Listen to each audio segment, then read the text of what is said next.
This is the quick start guide for the Apogee Cloudburst.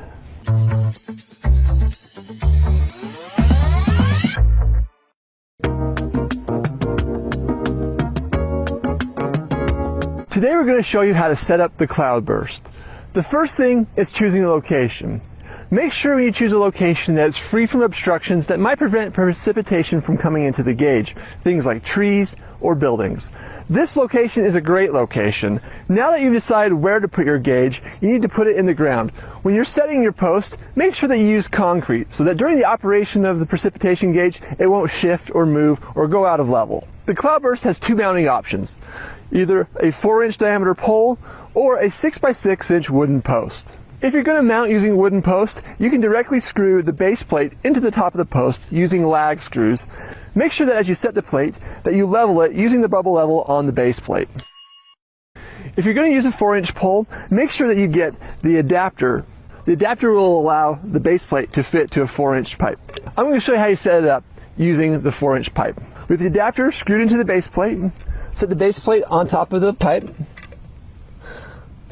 Orient it so that the bubble level is pointing north, and with it set level, you use the screws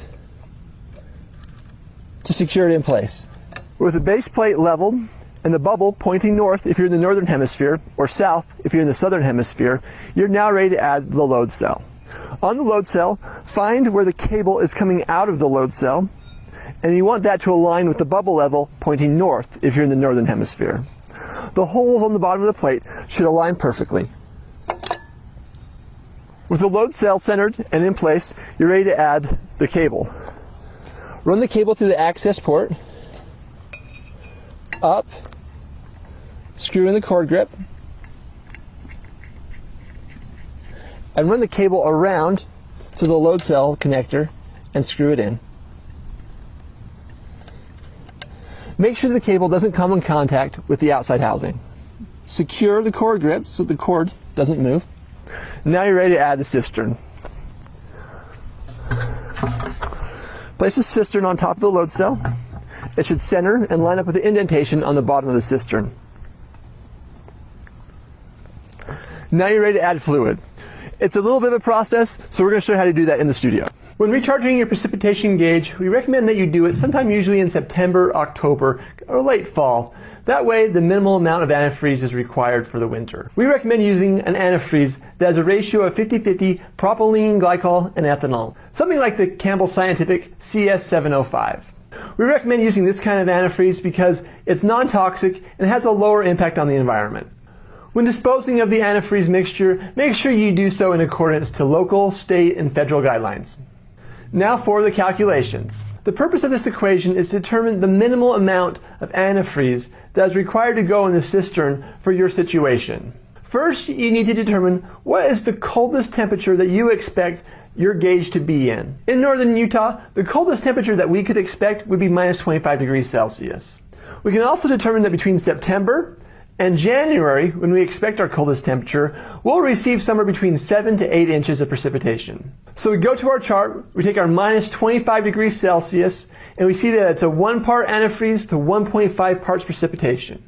To determine how much antifreeze we need to put inside the cistern, we're going to use the following equation. For a National Weather Service inlet, it's going to be this equation. So we're going to take 0.5289 times that by our expected precipitation. Then we're going to divide that by the parts per water ratio.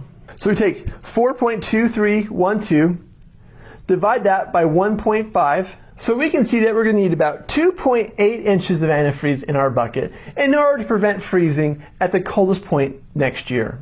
Keep in mind, you can always add more antifreeze if you need more protection. It just costs more money.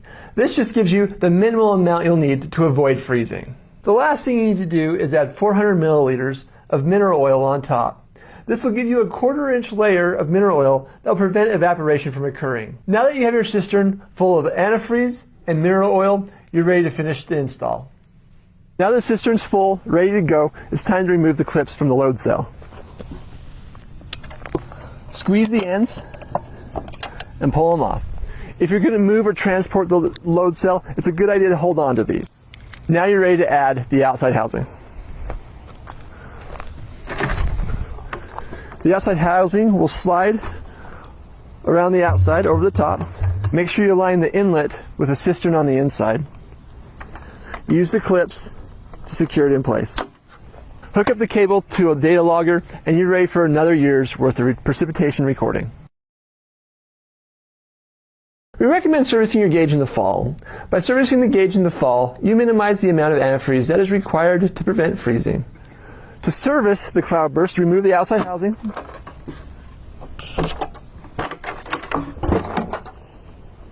With the housing removed, look around and make sure that everything is in working order. The cistern is probably going to be quite full. There's two handles on the side of the cistern to help you lift it off. So another great option is to use a siphon. Put the siphon in the cistern, and with a few squeezes, it'll begin to automatically drain. Fill up the cistern with fluid, antifreeze, and then the mineral oil on top. Now the cistern's full, ready to go, put the outside housing back on. With the outside housing back on, you're ready for another year's worth of precipitation monitoring. If you have any questions, feel free to leave them in the comment section below. Thank you so much for watching, and have a great day.